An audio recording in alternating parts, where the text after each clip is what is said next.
কাতলা মাছের তেল ভাজা যদি এরকম গরম গরম ভাতের সাথে খাওয়া হয় বন্ধুরা, তাহলে আর অন্য কোনো কিছুর প্রয়োজন হবে না। এই এক পদ দিয়েই এক থালা ভাত আপনারা খেয়ে নিতে পারবেন, এতটাই টেস্টি হয়। নমস্কার বন্ধুরা, আশা করি সবাই ভালো আছেন। আজ কাতলা মাছের তেলের একটা রেসিপি নিয়ে চলে এসেছি। টাটকা কাতলা মাছ যেটাকে বলে জ্যান্ত মাছ, সেই মাছের তেল নিয়েছি আমি। চেষ্টা করবেন টাটকা মাছের তেল দিয়ে এই রেসিপিটা করা, তাহলে খেতে ভীষণ ভালো হবে। আমি তেলটাকে আগে থেকে বেশ ভালো করে বেছে পরিষ্কার করে ধুয়ে রেখেছিলাম। এবার দিয়ে দিচ্ছি পরিমাণ মতো লবণ আর হলুদ। লবণ হলুদ দিয়ে তেলটাকে একটু ভালো করে একটু মেখে রেখে দিচ্ছি। আমার চ্যানেল এখনো সাবস্ক্রাইব করা না থাকলে বন্ধুরা, আপনাদের কাছে অনুরোধ রইল আমার চ্যানেলটিকে সাবস্ক্রাইব করার। আজকের এই তেল বন্ধুরা আমি আলু আর পেঁয়াজ দিয়ে বানাবো, সেই জন্য আলু আর পেঁয়াজ আমি আগের থেকে কেটে ধুয়ে পরিষ্কার করে রেখেছি। আলু ভাজা যেমন কাটি সেরকম করে আলুটাকে কেটে নিয়েছি, পেঁয়াজটাকেও লম্বা করে কেটে নিয়েছি, সাথে কিছু কাঁচা পাকা লঙ্কা নিয়েছি। গ্যাস ওভেনে ফ্রাইং প্যান বসিয়ে দিয়ে তাতে পরিমাণ মতো সর্ষের তেল দিয়েছি। খুব সামান্য পরিমাণ তেল এই রেসিপিতে ব্যবহার করতে হবে, কেননা মাছের তেল দিলেই প্রচুর পরিমাণে তেল বেরোবে। সেই জন্য আলু পেঁয়াজটা ভাজার মতন অল্প পরিমাণে আমি একটু তেল দিয়েছি। কোনো রকম ফোড়ন ব্যবহার করলাম না আমি আজকের রেসিপিতে। আপনারা চাইলে একটু কালো জিরে ফোড়ন ব্যবহার করতে পারেন, তবে মাছের তেলে এতটাই গন্ধ থাকে বন্ধুরা, যার জন্য ফোড়নের আর গন্ধ আলাদা করে খুব একটা প্রয়োজন হয় না। আলু পেঁয়াজটাকে একটু ভালো করে ভেজে নিতে হবে। হাই ফ্লেমেই আলু পেঁয়াজটাকে আমি একটু ভেজে নিচ্ছি। পরিমাণ মতো দিয়ে দিলাম লবণ, আর সামান্য পরিমাণ এখানে দিয়ে দিচ্ছি একটু হলুদ।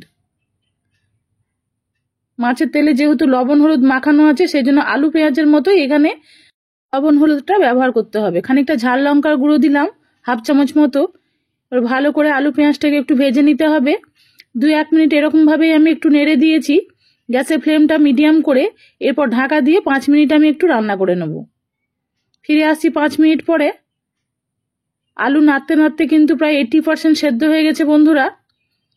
এই সময় আমি আর আলু আর পেঁয়াজটাকে তুলবো না, এটাকে একটু সাইড করে দিয়ে আমি এর মধ্যেই আমি মাছের তেলটা দিয়ে দিচ্ছি। মাছের তেল তো আপনারা অনেক রকম ভাবে খেয়ে থাকেন বন্ধুরা, বিভিন্ন রকম সবজি দিয়ে বা বেগুন দিয়েও মাছের তেল ভাজা খেতে ভীষণ ভালো লাগে। কিন্তু আলু পেঁয়াজ দিয়ে, অন্য কোনো রকম সবজি না দিয়ে, কেবলমাত্র শুধু আলু পেঁয়াজ দিয়ে এই তেল ভাজা খেয়ে একদিন দেখবেন দুর্দান্ত স্বাদের হয়।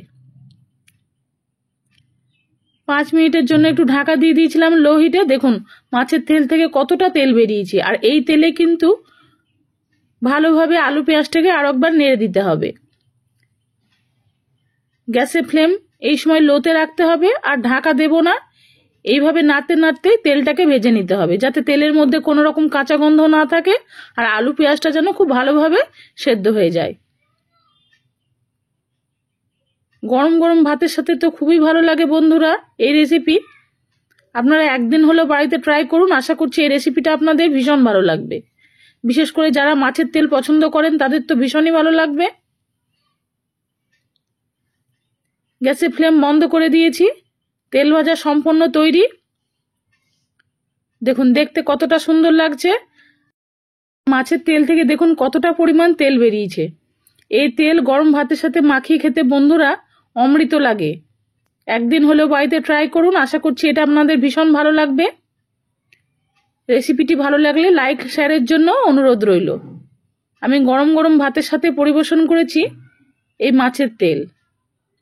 আর অন্য কোনো কিছু প্রয়োজন নেই বন্ধুরা, এই তেল মেখেই আপনারা এক থালা ভাত খেয়ে নিতে পারবেন। আজ আসি বন্ধুরা, অন্যদিন অন্য কোনো নতুন রেসিপি নিয়ে ফিরে আসবো। সবাই ভালো থাকুন, সুস্থ থাকুন, নমস্কার।